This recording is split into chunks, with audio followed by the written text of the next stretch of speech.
Tonight. The first one gave it a try. Can I tell a story about you first? He came up, and this is Chris, you can relate to this too. He came last month, he gave it a try, and then I saw him the next month, and the next week, and I said, how'd it go? And he said, because I don't know if you guys remember, I put the whole thing on last time, and then I didn't show up. I wasn't even here for the first one. Come on, Greg, still really? love me. So anyways, I talked to Chris, I said, how did it go? And he goes, oh, not good. And I said, really? He goes, yeah, it was bad. And I said, well, what? He goes, I thought, like I'm a motor mouth. I just like think of things, and I thought, oh, it'd be so easy. I'll just get up there and I'll just roll with it. And then when I got up there, it just like nothing came to my mind. I didn't like, and then the guys that were funny had thought about it and prepared for it. And I thought, well, what a metaphor for life. The more you prepare, the better off you do. And so, but here's the cool thing, and this is what I want you all to remember. If you come up here and absolutely blow it, I mean, if you suck, which nobody has done tonight, you can still come back next month and try it again. And the thing is, we learn, we get better at it, so sometimes the only way to get better is to get up and really fail. So, Bob, that message was for you. All right, here he is, our own Delaware's Chris. Nice. I wrote stuff down this time, but I do not know how to hold this mic. Can everyone hear me? Last time no one could hear me.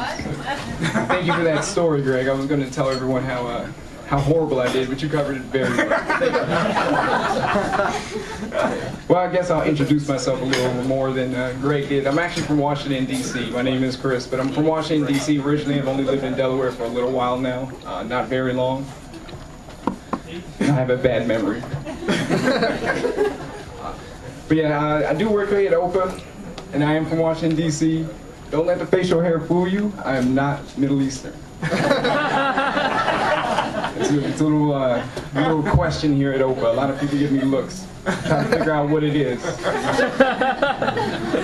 What it really is I'm actually, my father is black, my mother is German, so the technical term for what I am is Germafrican. This is what I like to be called, and that is what I respond to. Beautiful. That actually ate up 2 cards, so I don't know how long I'll be up here. That's a 2-carder right there. But yes, I do get a lot of questions about my skin tone. I'm an olive skin tone person, and there's actually a lot of countries around the world that have olive-skinned people. And I usually run into, like, say, for instance, Spanish people. I get a lot of Spanish people that talk to me in Spanish. They come up to me and they ask me questions in Spanish, and I don't speak Spanish. I'm not Spanish. I'm American. And I don't know how to respond to that. I don't know how to respond to being yelled at or upset, having someone be upset with me for something that I have no control over. Just my skin tone. So,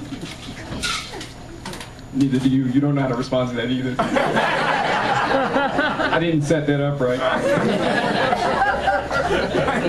No, it was pretty funny growing up as a kid. I mean, being a Germafrican and all. Black people, I grew up in Washington, D.C., so black people thought I was white. White people just thought I was brown, ethnic, and didn't really know how to respond to me, or didn't really know how to just... I'm going to start that over. Okay. Yeah, no, black people thought I was white. White people thought just a brown guy. Didn't really know how to respond to me and just gave me weird looks. It has continued as I've gotten older, and I noticed that a lot. That's why I'm talking about it right now. I'm going to move on to a different subject now. Notice this there. This is a lot more nerve-wracking, but at least now I can talk. Last time, nothing came out. There was silence.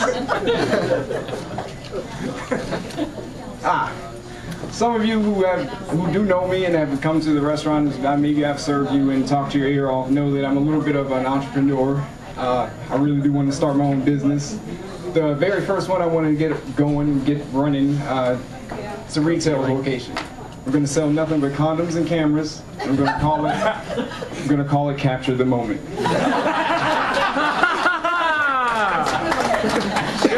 happening soon. Thanks for that response. And boom goes the dynamite.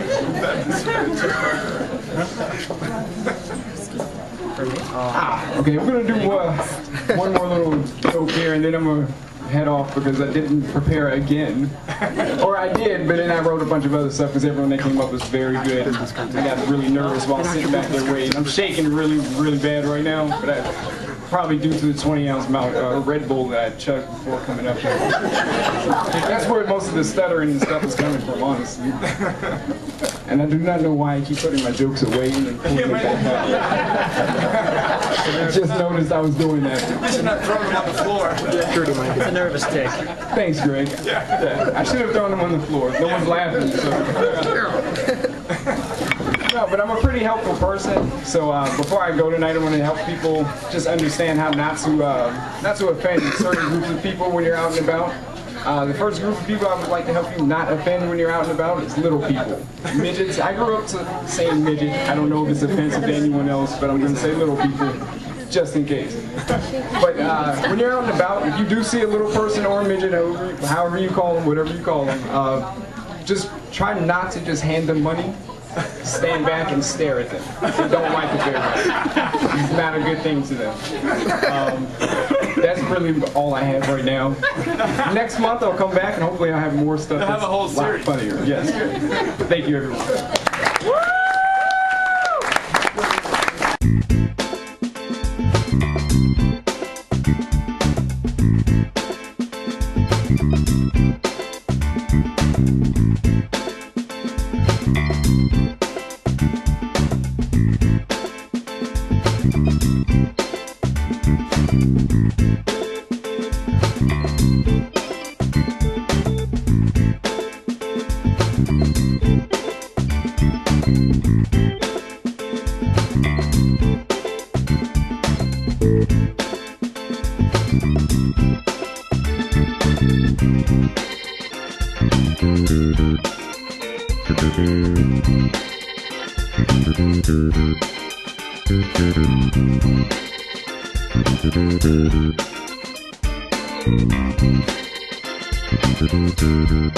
Thank you.